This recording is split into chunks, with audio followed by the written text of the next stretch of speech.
The Lion's Pride Inn, a beloved and well-known location in World of Warcraft for Alliance players. For many, especially those who played human characters, it was your first inn of the game. Even Horde players know of this inn, though that may be because on some servers it's become infamous for more scandalous reasons. But to me, it holds a place in my heart for being my first experience with a traditional fantasy tavern in a 3D game, the kind of place you would start a D&D adventure in. I remember being in awe of this place. Like I walked into the Prancing Pony from Lord of the Rings, but I could explore it. I was in it. And 18 years later, I still absolutely love this building. So I decided to do the thing you do when you love a building. Build a scale replica of it. I decided to make it more of an interpretation of the building rather than an exact replica, like if you took the inn from the game and applied a real-life filter to it. This decision, of course, had absolutely nothing to do with me not being able to accurately replicate the style of the inn in real life because I lack the knowledge, skill, and patience. Not that at all. For this build, I learned a lot. This was probably my third diorama build ever, not including elementary school, and the first time I ever had to make a building. So in this video, I'm going to share my journey with you of how I built a scale model replica of an inn from a 20-year-old video game pretty much on a whim.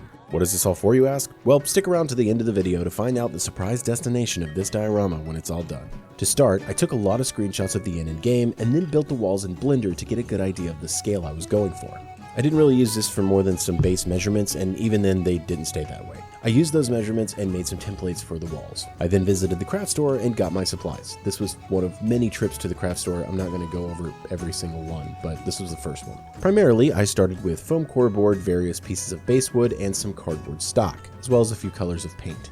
I started by cutting the foam core board to shape of the walls and cutting out the windows. I did a bit of sanding to smooth out the rough edges and then started adding wood details by cutting pieces of basewood to size. This process was really just looking at shots of the inn in game and kind of just translating that to something I felt looked close enough that it was recognizable. I learned a lot of the methods that I use in this video by watching Small World Workshop's videos, especially his medieval tavern diorama build. I'll put a link in the description. I used a wire brush on the wood to give it a bit of weathering and also help with the scale. I took a bit of a break from working on the wood details for the walls to block out and build the chimney. My ADHD kind of took over here and I went from blocking it out to fully painting it. I did the bricks by using a piece of craft foam and etching the bricks into it with a ballpoint pen. I used a wadded up piece of aluminum foil to add some texture to the bricks and then sealed it all with Mod Podge and painted it with some brick red paint. I used modeling paste for the cement section as well as to mimic the border between the bricks. Did a few washes of brown and black and then dry brushed some more brick colors varying between a more red and orange to give the bricks a bit of variety. Then I connected it to the wall. I finished adding the wood details on the other walls and then stained the wood with a mixture of brown acrylic paint and water. However, I eventually just straight up painted the wood because the stain was far too faded. I also sanded all the wood details a bit to give it a more faded look. Then I moved on to the spaces in between the wood. I taped off all of the wood detailing and then used more modeling paste to fill the spaces in between to act as the stucco for the walls. After it dried, I painted it all an off-white and then gave it a good brown wash. For the stone border along the bottom of the walls, I used these EVA foam square dowels. I used the same method I did on the chimney and etched in the stone details with a pen, used modeling paste for mortar, painted, and used washes. Then I glued them all to the wall's bases. Next, I glued all the walls together, only to discover that the back is a little crooked, but that's fine. I used smaller pieces of basewood for the windows and made a few shutters. For the window panes, I took some sheets of frosted plastic that I had purchased and used a Sharpie to draw on the square and diamond patterns. For the color, I used some UV resin, tinted it with orange food coloring, and then added another piece of frosted plastic to the back to add a bit more of light diffusion. Then I glued all the pieces in place inside.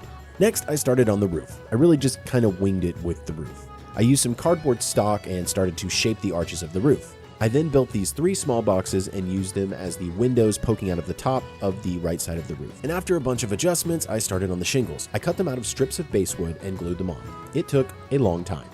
Then came the blue. Honestly, at this point, it really started to feel like the Lion's Pride Inn. I did a few black and brown washes and then hit it with a nail file to wear down some of the edges of the shingles just like it is in the game. At this point, the building was essentially done, so I moved on to the electronics. Now, this was completely uncharted water for me. I asked a few friends who have experience with this sort of thing, and they recommended I get an Arduino starter kit. I did a whole lot of Googling, bought a soldering iron and learned to solder very badly, and eventually was able to make a circuit board that ran 18 lights flickering on 3 different channels and 2 MP3 controllers hooked up to 2 different speakers. One plays the ambient sound of the inn, and the other is a minstrel band performing songs from WoW inside. I intentionally edited the audio to sound muffled to mimic what it would sound like if you were standing outside of the inn. I used mostly the original tracks from WoW, but the Lion's Pride Inn song and the Hearthstone song are covers by the amazing Heroes Orchestra. I hooked up an on-off switch and voila, it worked great.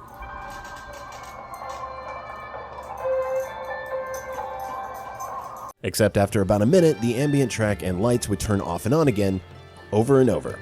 I thought maybe it was an issue with the code for the flickering lights that I had copied and pasted because I don't know how to code, but apparently it was just my horrible soldering. 2 pieces of solder that shouldn't have been touching were, so I fixed it and boom, it worked great. I attached everything to a piece of foam board, and then with another piece of foam board, I cut out the shape of the interior of the building and used that to run the lights. I made it so that it can all be removed in case I ever need to remove it to fix anything. At this point, I realized I had forgotten to do the interior entryway. In the game, the entryway goes in a few feet and then veers to the right. So I built a back wall, floor, and a roof for the entryway out of more basswood, and then made a little cloak rack and a bulletin board. I printed some of the stuff from the bulletin board in-game and stuck it on the bulletin board in real life. For the cloak rack, I made a cloak out of a piece of paper towel that I cut, glued to shape, and then painted. I came up with that on the spot, and it ended up working out really well. And now the building was actually done, except for the small details I added later, but now it was time to move on to the base. For the base, I bought this wood frame thing from the craft store. I liked that it had raised edges that would work great for the wires coming out of the base. But for the top, I wanted everything to be level, so I used some EVA foam I had lying around to bring it all up to level, and then covered it in papier-mâché pulp. Once it was all dry, I started the dirt. For this, I once again refer to Small World Workshop and their awesome realistic static grass tutorial. The formula from Small World Workshop calls for plaster as well, but I didn't have any and this ended up working fine without it. I made sure to block out an area for the cobblestone path. Once it was dry, I created a path the same way I did the other stonework. I etched the stone design into a piece of craft foam with a pen, then sealed it and painted it with a few different colors of warm and cool gray. I glued it in place and then used more of the dirt mixture to blend the edges. Next was the grass. I painted Mod Podge on in sections and then used a static grass applicator. I made sure to leave a few areas bare, like the horse hitch area in the front, as well as a few patches around the side. I did a pass of 4mm, 7mm, and then 12mm grass to give it a variety and make it look more natural and not like a well-manicured lawn. I also airbrushed the grass with a bit of tan brown color to give it more color variety. I added bushes with some mottled foliage, rocks that were just rocks, and bigger tufts of grass using turf that I cut up from my back patio. Just trying to be resourceful. I made a fence, trough, and hitching post out of more basswood and glued them in place. Then, with even more basswood, I made an Alliance mailbox. I eventually rebuilt this mailbox as the first one was too big and was throwing off the scale of everything. I didn't want to make a tree, but the building is located in Elwyn Forest, so I implied the existence of trees by adding a bunch of mini leaves on the ground and roof.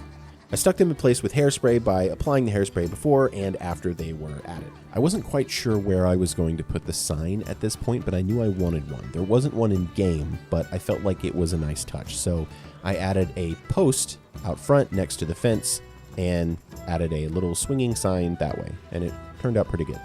I wanted to reflect the culture of the area in this diorama, so I added a few little details. First was the wanted poster featuring the infamous Hogger, one of the first big bosses human players would face. A kobold backpack and candles represents the kobolds in the areas like those that inhabit Fargo Deep Mine and claim the lives of many Alliance players. A spear and fish bones represented the Murlocs that live to the east. I also created some crates, and at some point those Defias Brotherhood thugs snuck up, had a drink, defaced the wall with their gang's name, and left behind a few of their iconic bandanas. I sculpted a tree stump, an axe, and a few piles of firewood and placed them on the chimney side of the building to give a little bit of extra life to the area.